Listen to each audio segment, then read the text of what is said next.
Hi, everybody. Welcome to the Midweek Message.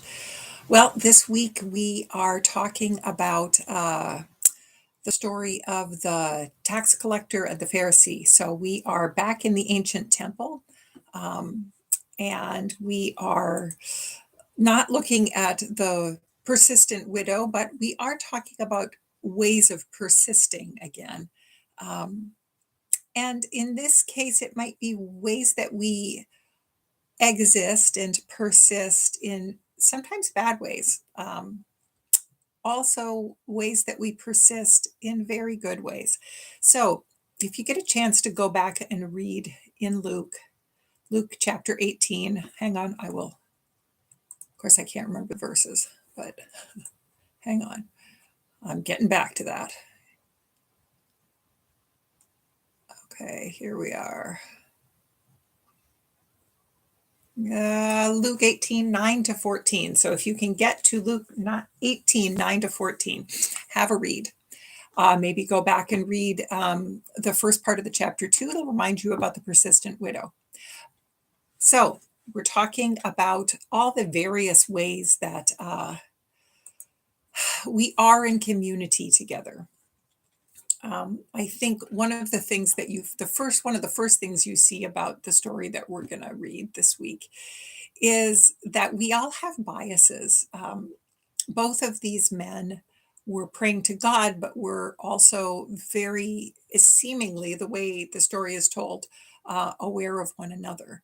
Um, and I think that we tend to identify when we read it with the tax collector, completely understandably, because he has humility, whereas the Pharisee is seen as somebody who doesn't have humility, who is very self-proud, and yet I'd like to look a little deeper, because without people like the Pharisee, there would have been no teachers, there wouldn't be people paying their taxes, that what the tax collector was collecting. There were a lot of good things about being a Pharisee, being that kind of person. That's not a bad thing. What was bad about him was not what he was doing. I mean, look at Nicodemus, who he and Jesus were close. They had this great talk. Jesus wasn't biased towards him. He was also a Pharisee. The point he was trying to make was the attitude that the man had, of being proud of himself and critical of others, and a little self-righteous and smug. Um, Nobody wants to be seen in that light, of course. And then we have the tax collector. Now, the tax collector, when you read the story, your heart goes out to him, because he says, "Have mercy on me, a sinner." Knowing, being able to name, you know, his sin, being able to name with humility that he is a broken person. That is something we all relate to that. On the other hand, I want you to look at why he was an outcast. He was an outcast because he had gone to work for the oppressor. He was collecting taxes on behalf of the Roman Empire. So he was hated for a reason. And it also meant that, as far as Jewish law goes, he was constantly dealing with people and situations that were considered unclean or considered to be avoided. So he was never really worthy of going into the temple without going through a whole cleanliness ablution and sacrifices and things to bring himself right. So when he was there, it would not have just been the Pharisee that was giving him side eye. It would have been a lot of people would have resented him because of the job that he had.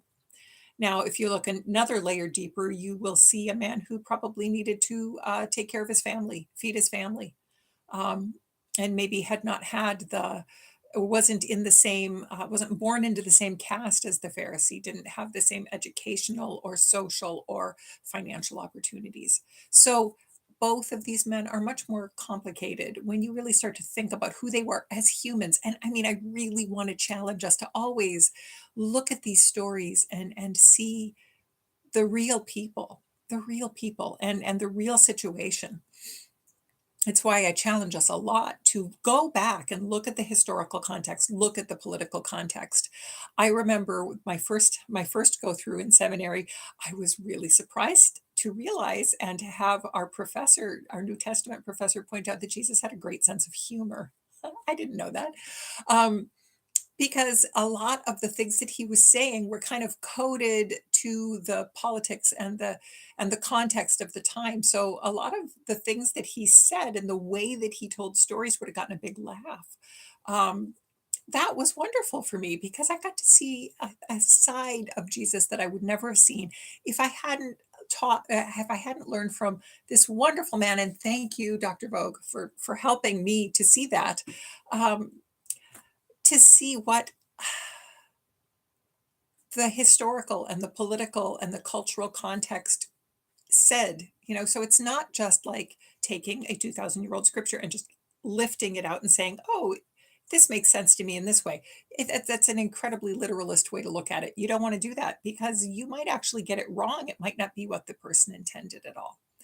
And on that note, I want to move to why it is that w- why it is that those people might have been in conflict in the temple. They were part of a community and they were polar opposites. They didn't understand each other, they resented each other's jobs.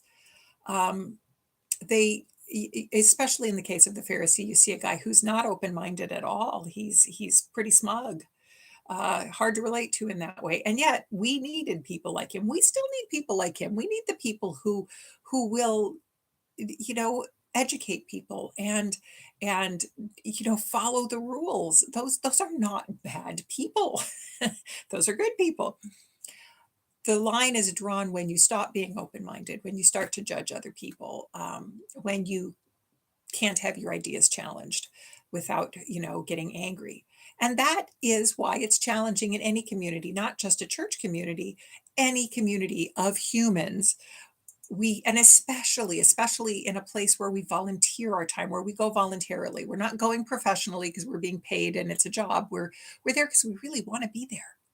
Um, so in that case, people, we invest ourselves in a very different way. And therefore, we might have a more emotional reaction, or we might say something that we would never say in our job because we know perfectly well that that wouldn't be a professional or kind or whatever the ethos of your workplace is. There are some things that are against the rules, so we don't do them.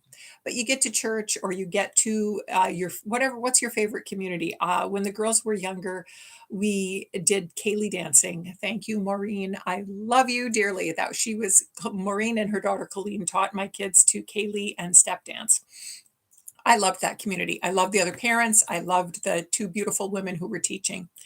Um, and of course, just like any community of people who care for one another and who go there and invest themselves in a certain way, we had all kinds of emotional reactions to things that happened.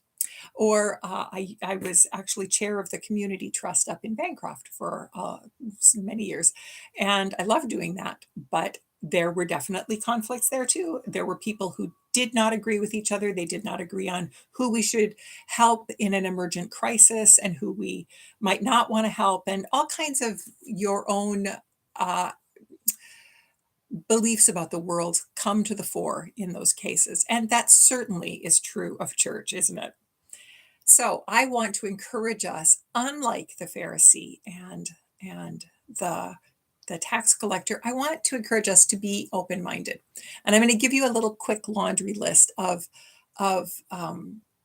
things that make you an open-minded or help you to be an open-minded person. Now, I know this is not rocket science, and I know you've all thought of this before, but it bears thinking about because we do go in not just because we invest ourselves in that human way, but we also we go to church for spiritual growth, and we do it together because community is a wonderful thing in that way. We can grow together. We encourage each other when we're down. When something terrible happens, we link arms and help each other. But it also means that we don't always understand each other. And sometimes we do, just like the tax collector and the Pharisee, we resent one another. But we are there for a larger purpose. As I said last week in the service, we are a little piece of the larger quilt of God's purpose in our world, which is always about love and healing and liberation. These are core things that we know and we work towards. So we do this not just because the village raises the children and we are a part of that village and we love being there, but because we are also trying to, co-create with God. We are trying to liberate and heal and live out what it means to be love in the world. So we have a pretty ambitious purpose together. That's why it's when we get a story like this one, it bears repeating some things about being open-minded so that we can continue even when we don't understand each other, or we, like in the case of our story this week, we might even resent each other, but we learn to be open-minded. So here's the laundry list. Be curious to hear what others think. Be able to have your ideas challenged and listen. Be able to listen deeply, openly, and respectfully. Like Martin Luther King, you do not have to agree with somebody, but when you respect them, you can differ without hating one another. Don't get angry if you're wrong. Just, it's okay to be wrong. We all make mistakes. Have empathy for other people. And that's the first step. Empathy is great, but the grown up piece of empathy is compassion. So empathy is more of a passive thing, like your passive vocabulary, where you hear things and you understand them. You can have empathy, you can put your feet in another person's shoes, but compassion is that in action, where you can actively feel compassion for other people, not just put your feet in their shoes, but like walk in their shoes with them, bear witness to their life, allow them to bear witness to yours, and love people in spite of difference. Consider deeply and seriously what other people are thinking. Be humble about your own knowledge and expertise. What Be willing, really want to hear what other people have to say, and believe that others have a right to share their beliefs and thoughts. Those are ways we can be open-minded. It's important.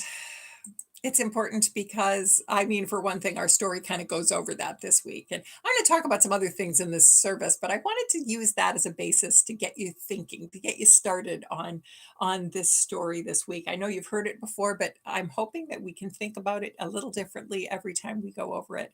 Just like the there's a beautiful image of a DNA spiral. You know how it looks like a ladder with things going around and around it. And I really see that as a metaphor for our lives.